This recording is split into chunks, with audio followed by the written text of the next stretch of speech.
क्या करने जा रहा हूं मीरा?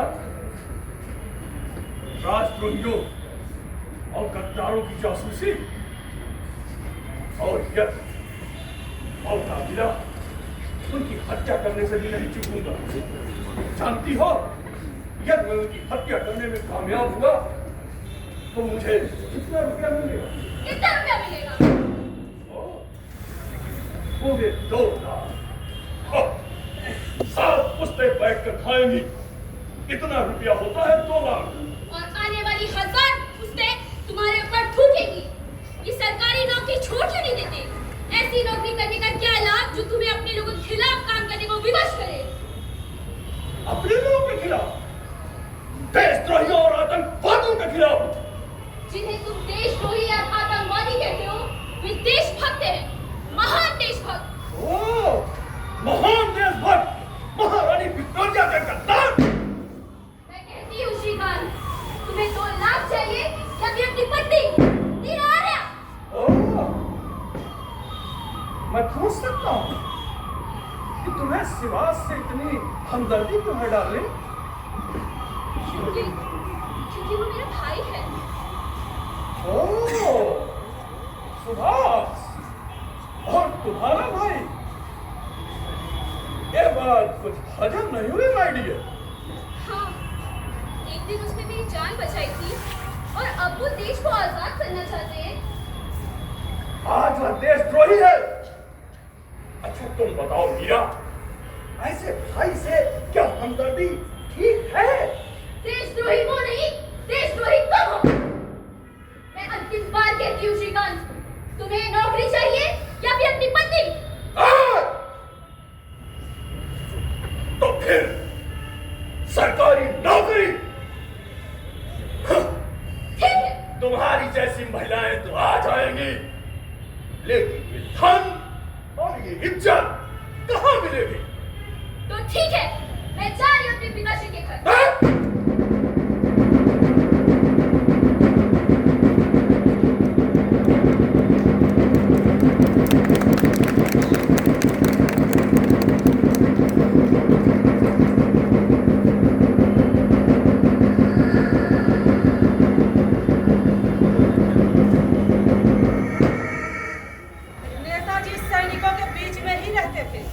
अपने बीच में सुभाष जी को देव सैनिक भगवान रामचंद्र के युद्ध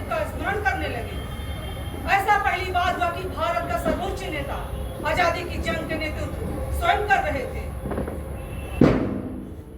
अमावस की काली रात, हल्की हल्की हवाएं, साए साए करती बहे बहे, गुप्त अंधेरा, डरावना सन्नाटा, ऊपर से काली बिल्ली के रोने की आवाज, इन सब के बीच हर आवाज और आहट का परीक्षण मीरा के साथ अवश्य करते थे।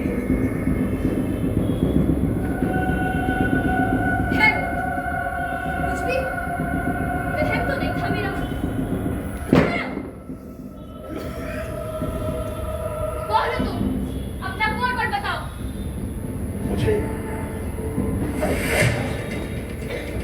नेताजी को कुछ अहम जानकारी देना है। श्रीकांत, तुम? हाँ, मैं तुम्हारे नेताजी को परलोक पहुंचाना है। मैं सावधान करती हूँ, वापस लौट जाओ, नहीं तो कहीं मैं तुम्हें ही परलोक तक पहुंचा दूँ। हो, तुम कुछ नहीं कर सकती। एक भारतीय नारी न तो अपने पति को कैद करवा सकती है और न ही अपने पति की हत्या करवा सकती है। मैं कहती हूँ श्रीकांत, अगर एक कदम भी आगे बढ़े ना, तो मुझसे बुरा कोई नहीं होगा। अगर मैंने नेताजी को परलोक नहीं पहुंचाया तो सरकारी नौकरी जाएगी और कैद होगी अलग। ये सरकारी नौकरी छोड़ दो, हमारी आजाद फौज में आ जाओ, ये दुनिया की सबसे बेहतरीन नौकरी होगी। दुनिया की सबसे बेहतरीन नौकरी? हाँ, राष्ट्रद्रोहियों के खिलाफ क्या काला पानी जाना है क्या? श्रीकांत, काला पानी भी किसी टीम से कम नहीं। बकवास मत कर और मुझे मेरा काम करने दे।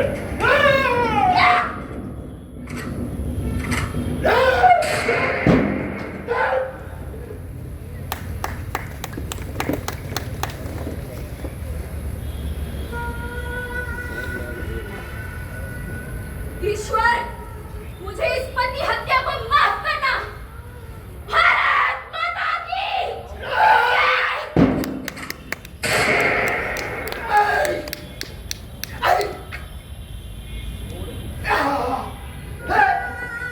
सिपाहियों, मत दो वैसे।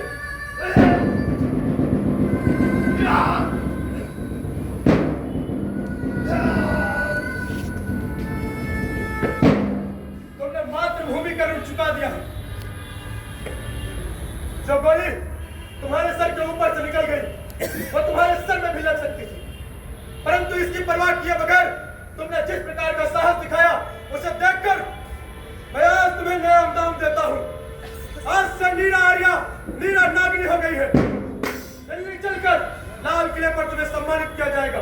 जय हिंद, जय हिंद, जय हिंद, जय हिंद, जय हिंद।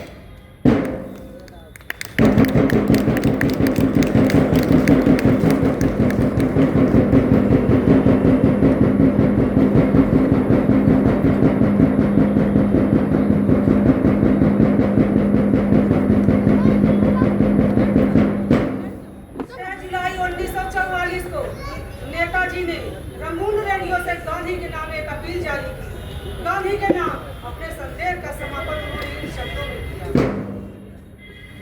बहनों और भाइयों, हमने जो आजादी की लड़ाई छेड़ रखी है उसे तब तक जारी रखना होगा जब तक हमें मुकम्मल आजादी हासिल न हो। बराबरी, बहस मुबाहस और विभिन्न मतभेदों को भुलाकर विभिन्न दिशाओं में जितनी सारी ताकत जितना शीघ्र हम केंद्रित कर सकेंगे उतना ही जल्द हम आजादी हासिल कर सकेंगे। हमारे सामने इस वक्त सबसे बड़ी समस्या संघ शासन विधान को हमेशा के लिए दफना देने की है।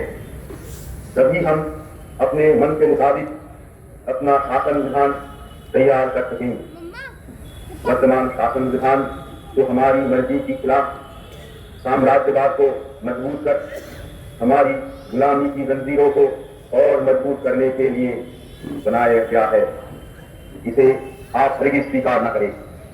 आप संगठित शक्ति से शांति और अहिंसा पूर्वक आत्म बलिदान करने के लिए जल्द से जल्द तैयार हो जाइए।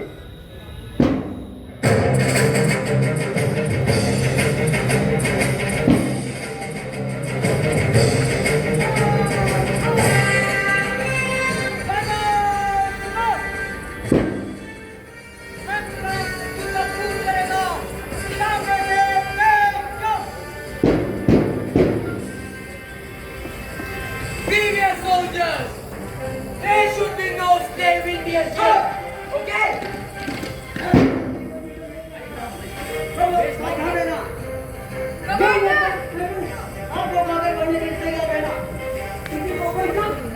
No sir. Soldiers, they are singers. Take position. Take ready. Take position.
साथियों, भारत की स्वतंत्रता की अंतिम लड़ाई अब शुरू हो चुकी है।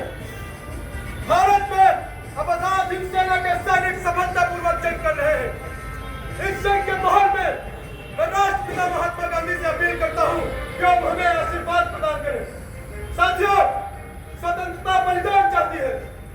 आप सबने बहुत बलिदान दिए हैं, लेकिन अपना सर्वोच्चतम बलिदान, प्राणों का बलिदान देना बाकी है। साथियों, आज मातृभूमि को ऐसे पागल पुजारियों की जरूरत है जो अपना सिर काट कर स्वतंत्रता की देवी को भेंट चढ़ा सके।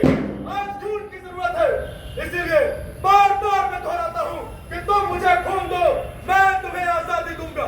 खून भी एक दो बूंद नहीं, इतना कि खून का एक महासागर तैयार हो जाए और हम सब मिलकर ब्रिटिश गवर्नमेंट को उस महासागर में डुबो दे। जय हिंद, जय हिंद, जय हिंद, जय हिंद, जय हिंद, जय हिंद।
हौसला रखो, हौसला रखो। हमारे साथी बंदोबस्त कर रहे हैं। मौसम से भी मुश्किलें पैदा होती हैं। मेरे वीरों, तुम्हें हर हालत में हौसले को बनाए रखना है। अभी ये जंग पूरी नहीं हुई है। हमारी जंग और कब तक चलेगी, जब तक हम दिल्ली नहीं पहुंच जाते और दिल्ली पर हमारा कब्जा नहीं हो जाता। हमें हौसले को बनाए रखना है। तब तक हर हालत में हमें लड़ना है। लगता है हमें किसी अनहोनी की आशंका है।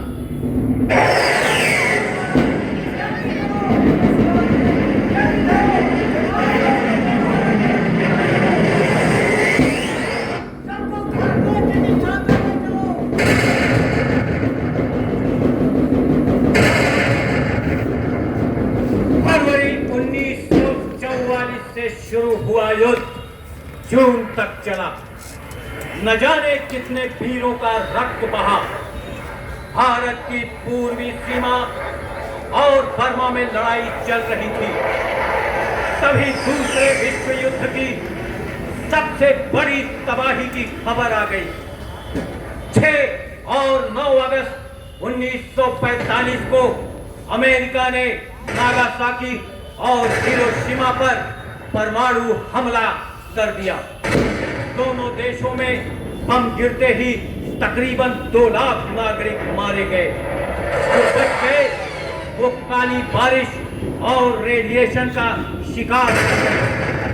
अमेरिका के आगे जापान को बिना शर्त घुटने टेकने पड़े और इस बिगड़े हालात में नेताजी को भी जापान छोड़ने के लिए मजबूर होना पड़ा। आप कितनी भी जबरदस्त हो, पर नली में छेद हो जाने से निकम्मी हो जाने पर उसके लिए आंसू क्यों बहाना। मेरा सारथ अब समाप्त हो चुका है। मेरे मोह में मत पड़ो। मुझसे कहीं अधिक तुलना में तुम्हें सुभाष की जरूरत है। पता नहीं कितने संकटों के पहाड़ भर आ रहे हो उनके ऊपर। लंबा साहब, हम हिंदुस्तानी लोग हैं। जब हम ढूंढे फिरने अपने पशु धन के मोह से मुक्त नहीं हो पाते, तो आप तो हमारे घर के ही प्राणी हैं। और फिर आप हमारे पालक और उद्धारकर्ता ही तो हैं। ऐसे में भला आपको अकेले छोड़ जाने का देना मैं कैसे कर सकती हूँ?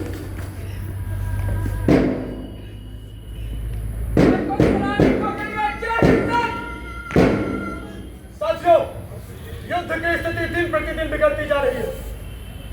मेरा आप सबको कोई ऐसा सख्त आदेश नहीं है। यदि आप सब भी मेरे साथ रंगून चलना चाहे तो चल सकते हैं। नेताजी, मैं पेशे से डॉक्टर हूँ। अस्पताल के घायल सैनिकों को छोड़कर डॉक्टर यहाँ से कैसे जा सकती है? मैं ब्रिटिश तो नहीं कि नीति की परवाह ना करूँ। तुम्हारे साहस पर मुझे गर्व है कैप्टन लक्ष्मी।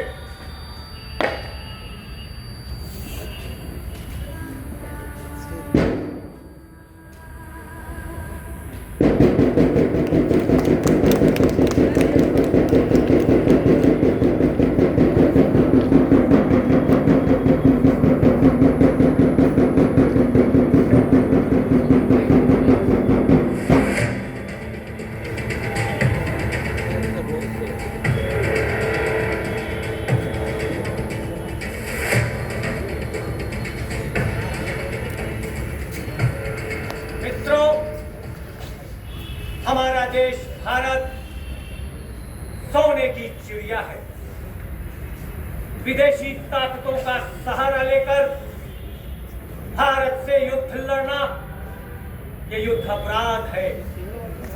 इस देश की जनता कभी भी इसे बर्दाश्त नहीं कर सकती है।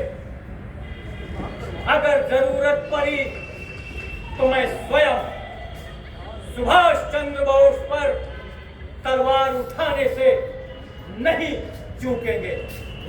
हमारे साथ बोलिए, भारत माता की जय! भारत माता की जय! भारत माता की जय! धन्यवाद।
मेरी मौत का एक नाटक लिखा, एक प्लेन ड्रेस, एक ऐसा नाटक जिसे दोहराना है बार बार। जिस जगह पर प्लेन ड्रेस का नाटक रचना है, उस जगह पर कुछ चश्मदीद गवाहों की जरूरत पड़ेगी, जैसे डॉक्टर, नर्स, पुजारी, भिखारी, हर कोई। जिस जगह पर प्लेन ड्रेस का नाटक करना है, उस जगह पर हुए पुराने हादसों की तस्वीरें, एक टेलीग्राम, इस पर उस हादसे का जिक्र। अबे, कैप्टन सोडा को मेरा प्लान समझाओ, और रहमान तुम नेताजी, तुम्हें खास गवाह दूंगा।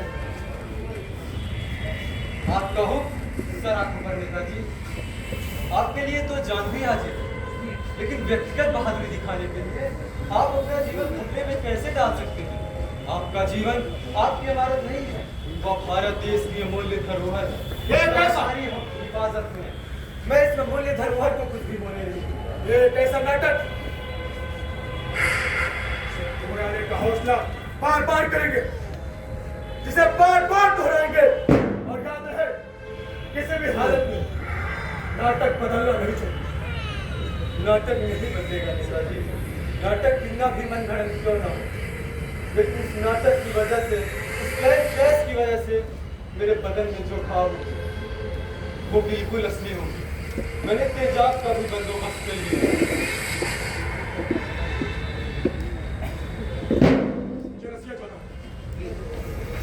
मेरे रसिया जाने का इंतजाम करो। ठीक है। और रहमान, तुम मेरी चिंता मत करो, क्योंकि मुझे पता है कि ब्रिटेन की धरती में भी ऐसा कोई बम नहीं बना जो सुभाष चंद्र बोस को मार सके। मैं जल्द ही लौटूंगा, और जब तक मैं रसिया से लौट ना आऊं, तब तक मेरे प्लान टेस्ट के नाटक की सारी प्लानिंग हो जानी चाहिए। जी सर। जय हिंद। जय हिंद।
तुम्हारा इनाम तैयार रखा है। देखो ये सारा पति मेरा आदमी कितना समझदार है, ले आया।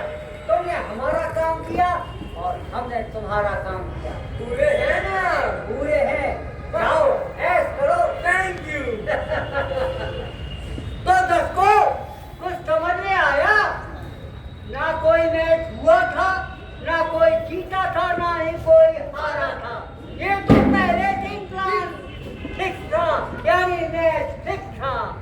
वैसे ही उस समय भी प्लान रचा गया था नेताजी सुभाष चंद्र बोस के समय में कि कैसा मृत्यु का नाटक 18 अगस्त 1945 को कि विमान दुर्घटना में नेताजी की मृत्यु हो चुकी है और सबने यही मान लिया। कांग्रेसी अंग्रेज सोच रहे थे कि मैंने जाल में फंसा दिया, सब लोगों को मैंने भ्रमित किया, लेकिन उन लोगों ने नहीं भ्रमित कर पाए। नेताजी ने उल्टा में भ्रमित कर दिया, यानी सह को मात दे दी। लेकिन सवाल ये उठता है कि आखिर नेताजी की मृत्यु हुई कब हुई, कहाँ हुई और कैसे हुई? वक्त नूर को बेनूर कर देता है, छोटे से घाव को नासूर कर देता है। अपनों से भला बिछड़ना चाहता है, लेकिन वक्त सबको मजबूर कर देता है।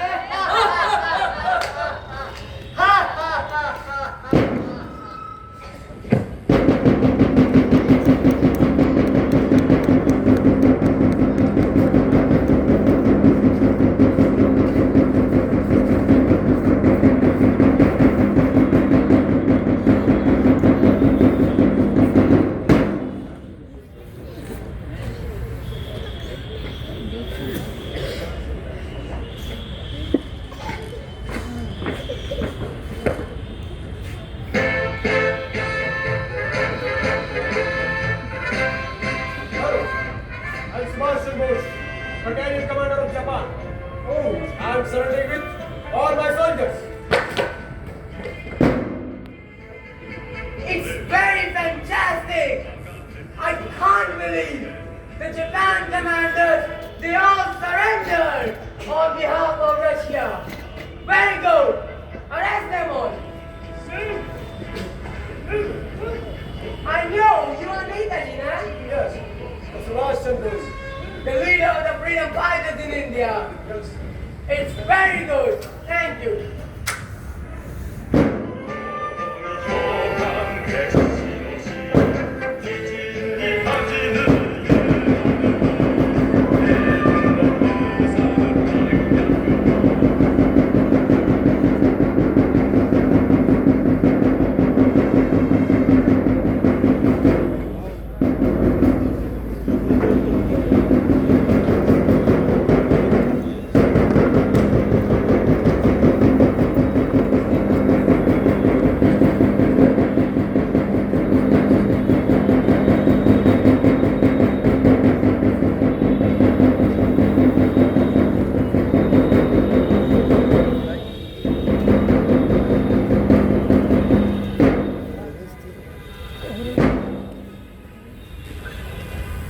It is very good. It is very fantastic. All paths are cleared now. No problem. Land. Because Subhash Chandra Bose is dead. What you wanted, Nehru? I know. It was plane crash. It is very nice. All path is Clear. अब ना रहेगा बांस और ना बजेगी बांसुरी।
You're getting the plane right.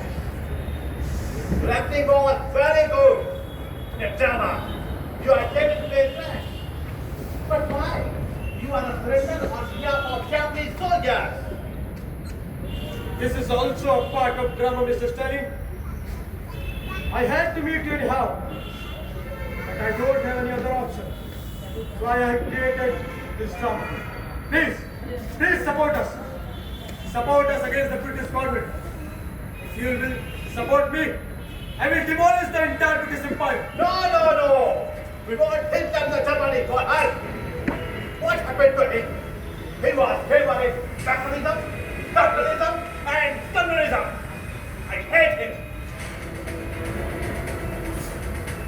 But I will support to you. You are very, very standing in India. I am very happy. You can stay.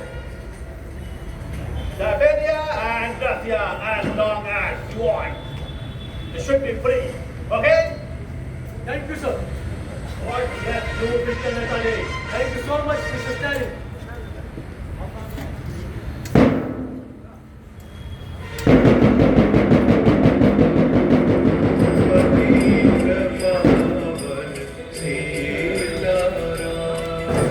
इसके बाद नेताजी रसिया में 1945 से 1949 तक साइबेरिया के युवा पहाड़ों के पास रहे।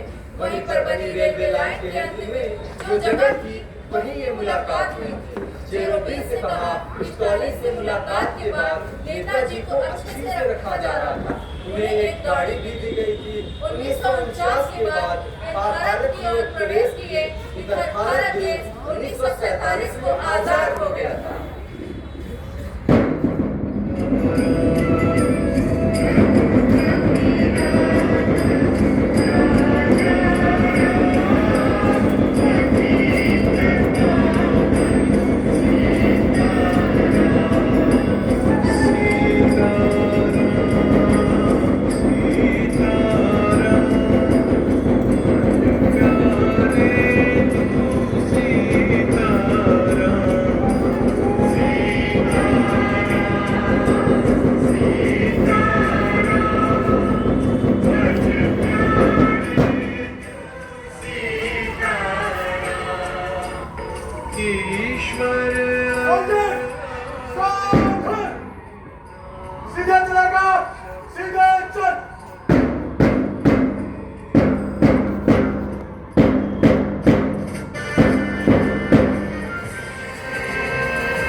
विरोध करता हूँ। देखिए आप संक्षेप से बोलूंगा, अत्याचार भी तो नहीं कर रहा। नहीं ये पक्षपात नहीं बात। बड़ी मुश्किलों से हमने आजादी ली है, आपने बंटवारा स्वीकार कर लिया। मैं जो भी निर्णय ले रहा हूँ सही ले रहा हूँ।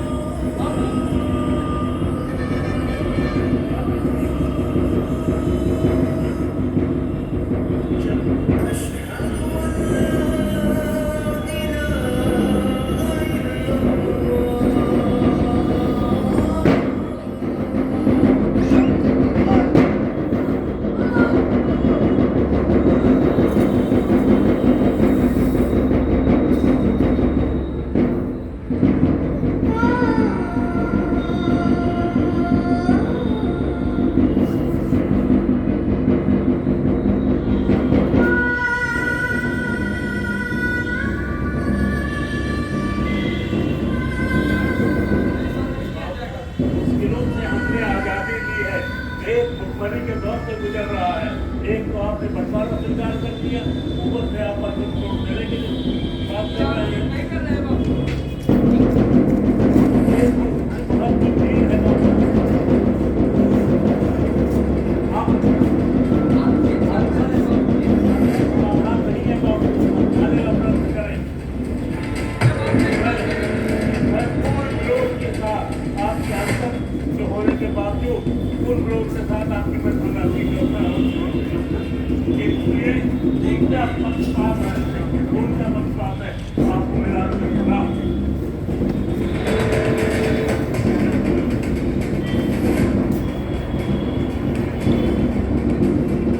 हम अपनी बच्चों के साथ अत्याचार बर्दाश्त नहीं कर सकते, चाहे हमें इसके लिए कोई भी कीमत चुकानी पड़े।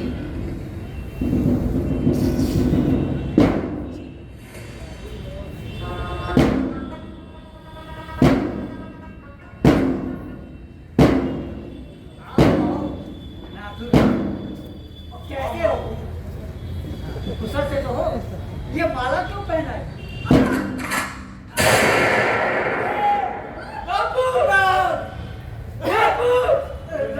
और आपने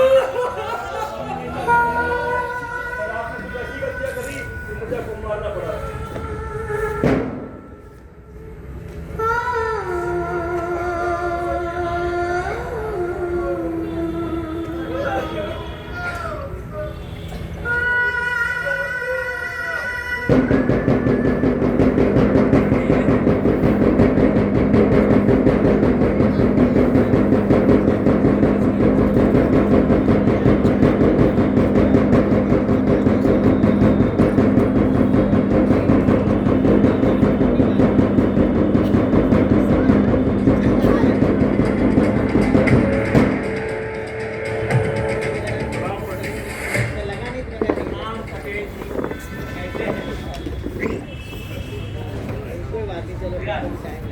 माननीय प्रधानमंत्री जी, हमें अभी अभी सूचना मिली है कि 18 अगस्त 1945 को प्लेन क्रैश नहीं हुआ था। ये आपसे और ब्रिटिश गवर्नमेंट से बचने के लिए ब्रिटिश सुभाष ने एक नाटक रचा था नेताजी। सुनने में आ रहा है कि नेताजी रूस के साइबेरिया जेल में बंद हैं और उनको जोसेफ स्टालिन ने नजरबंद किया है नेताजी। मुझे शक था।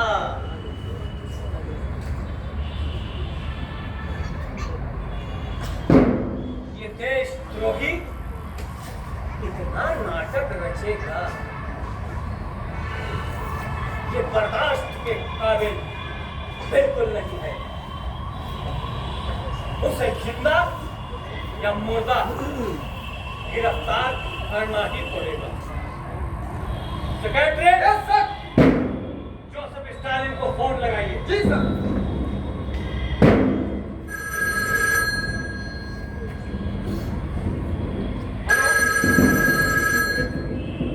हेलो, जी सर, बात करिए। ठीक है।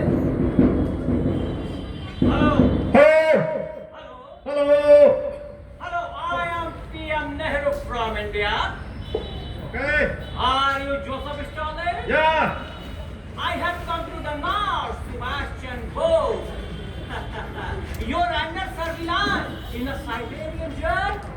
Yes, Subhash is live in Siberia and living very well. I want Subhash. I want Subhash. He spread false rumors in the plane crash of India. Because I killed you. No, no, no. You are a British government supporter. And Subhash Netaji, freedom fighter. And he struggled for independence India. Even struggling, I can't help you. If you want, start a contact for Netaji. That's all.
माननीय प्रधानमंत्री जी, नेताजी की मृत्यु के बारे में बहुत सारे पत्र आ रहे हैं। ये देखिए।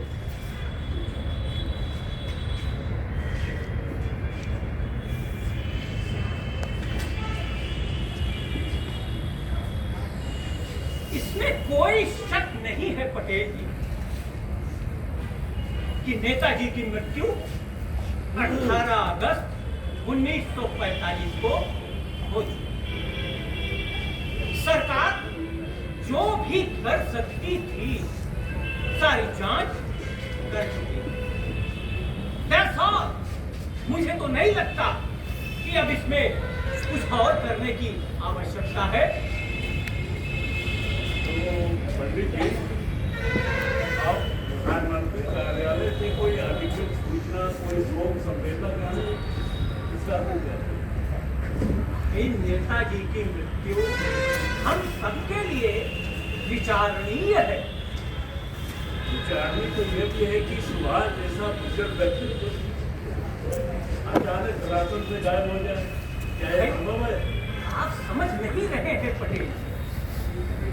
देखिए, नेताजी की मृत्यु विमान दुर्घटना में हो चुकी है और हमें ऐसा कोई भी वक्तव्य जनता में अब नहीं देना है और संसद में भी ध्यान रखिएगा इस बात को। हाँ, हम नेताजी के परिवार वालों को एक खत लिखेंगे। अब वहां से जो जवाब आवेगा उसके आधार पर हमें इस वक्तव्य का प्रकाशन करना है। तब हम जनता से कह देंगे भाई कि जब नेताजी के परिवार वाले ही ऐसा कह रहे हैं तो सरकार भी ऐसा कह रही है। Thanks all. कीजिए है नेताजी, यदि आपको संदेह नहीं है तो निसंदेह शोक संवेदना व्यक्त की जानी चाहिए, समाचार पत्रों में देना चाहिए, आकाशवाणी से उसका प्रसारण करवाएं। देखिए, रैडको मंदिर में रखी गई अस्थियां नेताजी की ही हैं। इसमें मुझे और अय्यर को किसी भी प्रकार का कोई संदेह बिल्कुल नहीं है। न आगे था न अब होगा। वही मैं कहना चाह रहा हूँ। पूर्णतः सत्य है, थोड़ी विज्ञप्ति जारी करते हैं। अब बिना परिवार वालों के आदेश के बिना हम कुछ नहीं कर सकते। तो पंडित जी, मुझे ऐसा लगा, मुझे आपकी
व्हाट नॉनसेंस!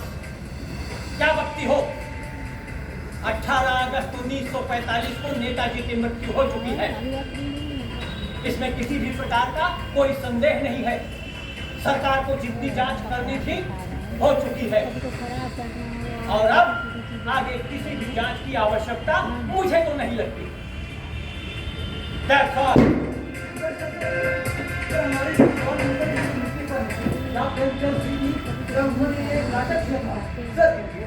अरे नेताजी क्या कोई कलाकार थे या नाटककार जो वो नाटक करेंगे? अरे अब तो 18 अगस्त आ ही रहा है। जाओ श्रद्धांजलि दो, नेताजी की जय बोलो। कैसे कदम कदम बढ़ाए खुशी के गीत गाए।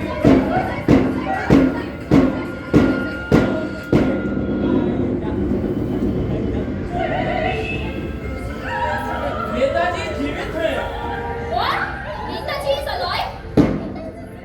क्या नेताजी जीवित हैं? माननीय प्रधानमंत्री जी, आज के घर वाले आपसे मिलने आए हैं। अरे उनसे कह दो प्रधानमंत्री जी इंग्लैंड चले गए, अब 1 महीने के बाद आएंगे।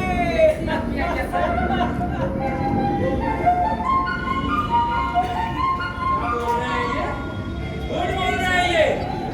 जोसेफ स्टालिन ने उन्हें साइबेरिया के जेल से उन्हें बाहर किया था और ये कुत्तों की तरह घूम रहे हैं और रंगरेलियां बना रहे हैं।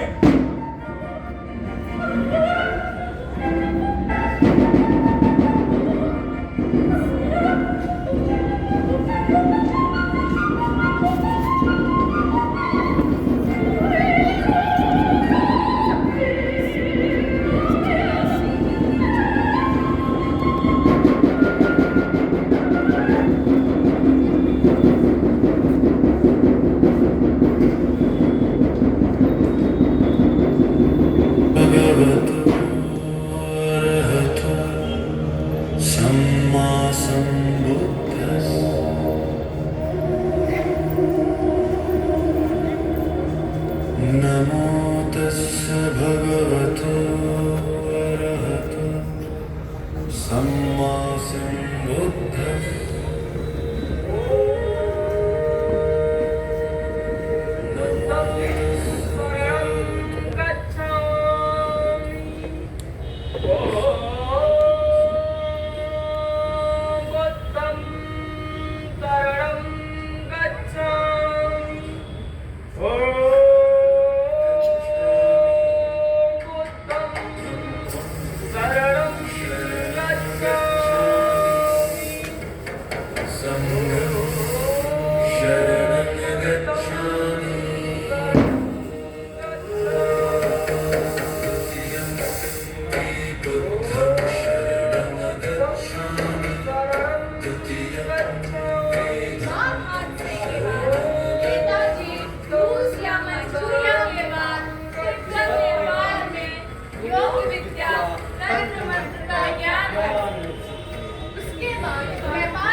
जी के गुरु गोपीनाथ, कविराज या मिश्रा जी ने बताया था कि आप आने वाले हैं। वो तंत्र किताब आए हैं? हाँ बाबा जी।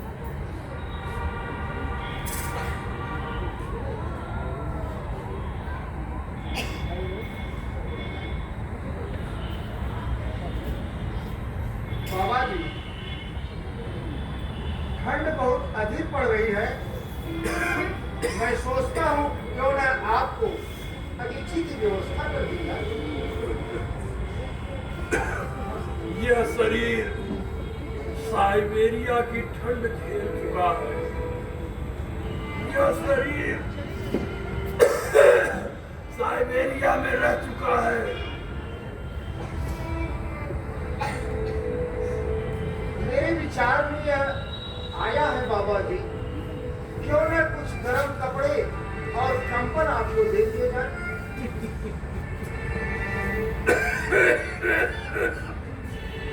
मुझे ठंड नहीं लगती।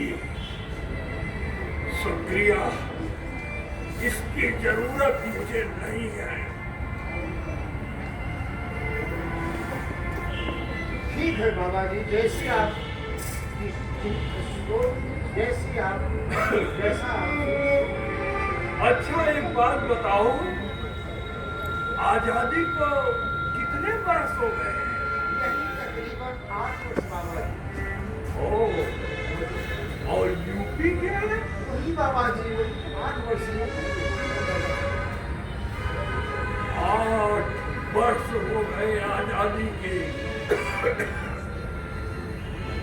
अभी तक आजादी के पहले का एक सितारा का निशान, एम्पियर ईस्ट सिंबल, अंग्रेजी हुकूमत के जुर्म का मोमेंटो रह गया है। देखा आपने? हाँ बाबा जी, ऐसा तो मुझे ध्यान में नहीं आया है, लेकिन यदि होगा तो अब वह मेमोंटो नहीं रहेगा। होगा नहीं है। और आजादी के 8 वर्ष बाद नहीं होना चाहिए संपूर्ण जी। नहीं होगा बाबा जी, अब वह मेमेंटो नहीं होगा। धन्यवाद। अच्छा, एक बात बताओ संपूर्ण जी, बनारसी जी का खत मिला मुझे, उससे आप कितने सहमत हैं? हाँ बाबा जी, छोटी मुंह बड़ी बात, लेकिन देश के कुछ नामी देशों से ऐसे संबंध हैं जिससे आपको सावधान रहना चाहिए।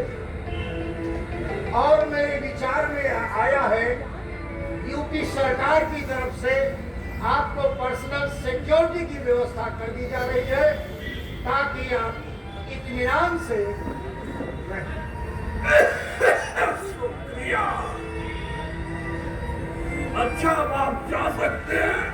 बाबा जी, अनुमति दीजिए। पढ़ा। खुद रहो।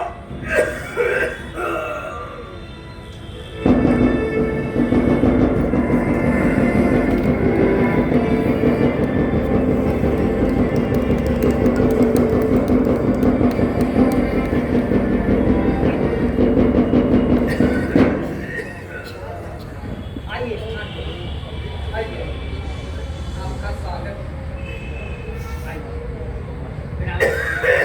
कैसी हो लीला? सुहासना, तुम जिस व्यक्ति का नाम ले रही हो,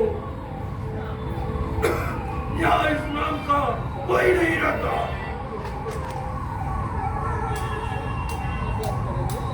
वैसे भी राजनीति और इस दुनिया की मोह माया में छोड़ चुका हूं। जब कोई मनुष्य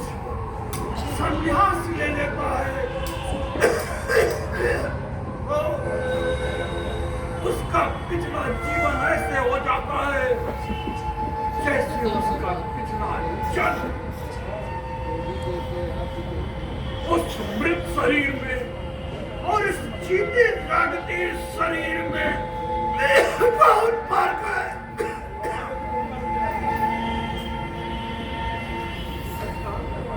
हमें कभी हो ना भगवान, आप इस दशा में आपने देश के लिए लड़ाई लड़ी, देश को आजाद कराया, इतना बड़ा त्याग किया, पूरे दुनिया में जाकर के हिंदुस्तानियों के फौज खड़ी की, हिटलर जैसे शख्स को झुकाया और लड़ाई लड़ करके देश को आजादी दिलाई, देश को एक नई सुबह दी। और देश को ये सुबह देने वाले बाबा आप, भगवान आप इस अंधेरे में ऐसा क्यों बाबा? जिस देश को दिशा देने वाले बाबा जी, आप देश के सामने आते क्यों नहीं है? बता दीजिए कि मैं कौन हूँ। आपने आजादी दिलाई है हमें। जिसे तुम आजादी कह रहे हो कान्हा, वह तो आजादी थी नहीं, वह चंद नेताओं का कीमत देकर आपसी बंटवारा था। ये जो इलाइट पावर्स के लोग है ना क्रिमिनल, एक बार सामने आ जाए, जो इलाइट पावर्स की उंगलियां पकड़कर जो देश चलता है उसका बहुत नुकसान होगा। क्या आपको पता है कान्हा? छोड़ो, अब मैं उस दुनिया से संन्यास ले चुका हूं। जाओ, लेकिन भगवान, जाते जाते एक कवि होने के नाते देश के लोगों की ओर से कुछ पंक्तियां दे रहा हूं। देश को और मुझे सुकून मिलेगा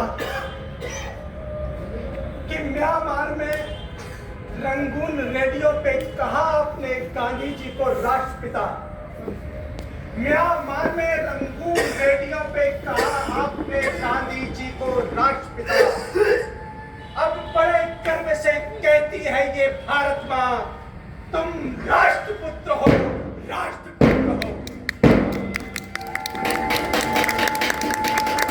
मैं अपना सा एक कवि चलते चलते इस जीवा से कर लूं एक नेक ये काम। है राष्ट्रपिता, है राष्ट्रपुत्र, है तुम्हें प्रणाम, है तुम्हें प्रणाम, है तुम्हें प्रणाम। तुम्हारे जैसे कवि और नाटककार के चित्रण में ही मैं जिंदा रहूंगा। जय हिंद, जय हिंद।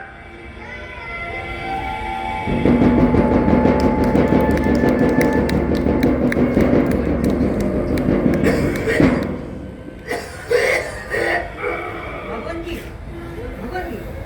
ये सिगरेट पीना आप और क्यों नहीं लेते? इस ढलती हुई उम्र की अवस्था में कहीं आपकी सेहत खराब हो गई तो?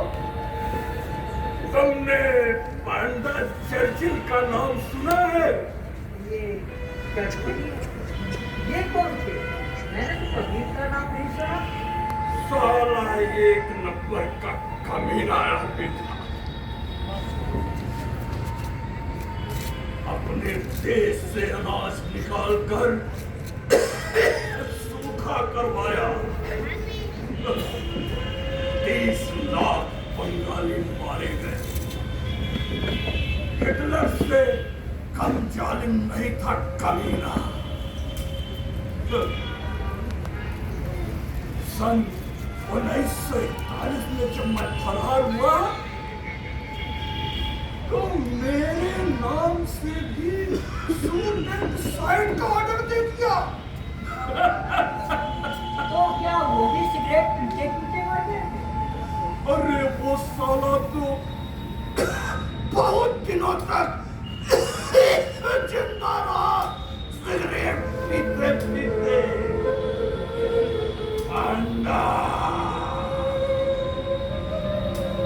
आपको बिना सिगरेट के किस देहर की बात कर रहे हो?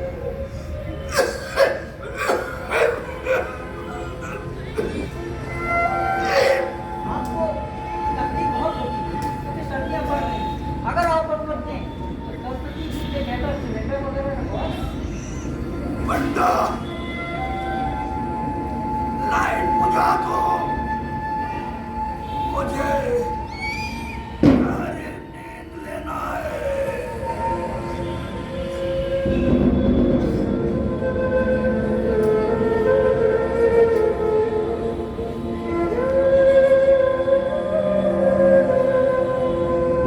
भगवान जी, भगवान जी, अरे क्या हुआ? भगवान जी, अरे क्या हुआ? बताओ।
सुभाष आने हिंद सुभाष आने हिंद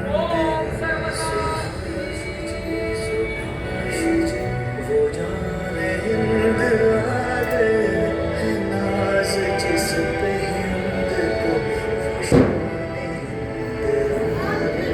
अंतिम संस्कार पर तेरा लाख लोग होने चाहिए।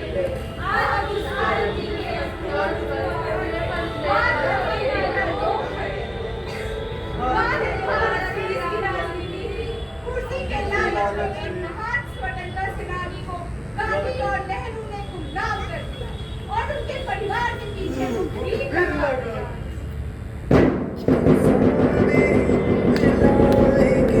वो शाने हिंद लाएंगे।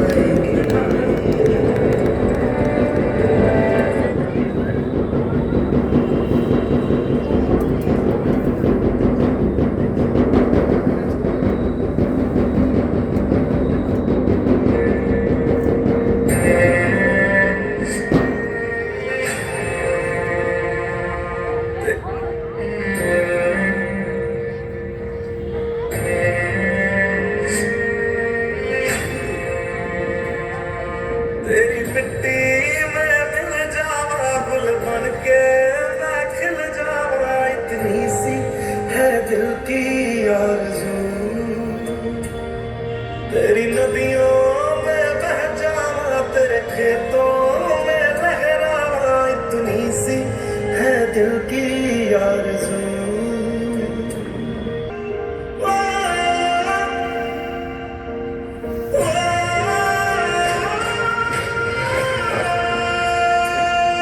सरसों से भरे खलियान मेरे, जहाँ झूम के भंगड़ा पा न सका।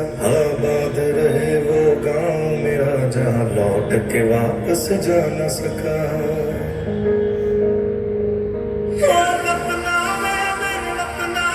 तेरा मेरा प्यार निराला था, कुर्बान हुआ तेरी असमत पे, मैं कितना नसीब था।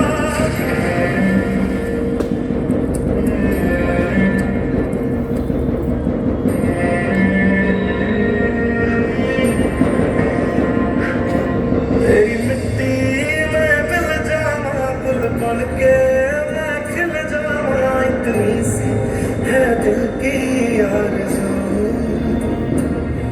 तेरी नदियों में बह जावा, तेरे खेतों में लहरावा, इतनी सी है दिल की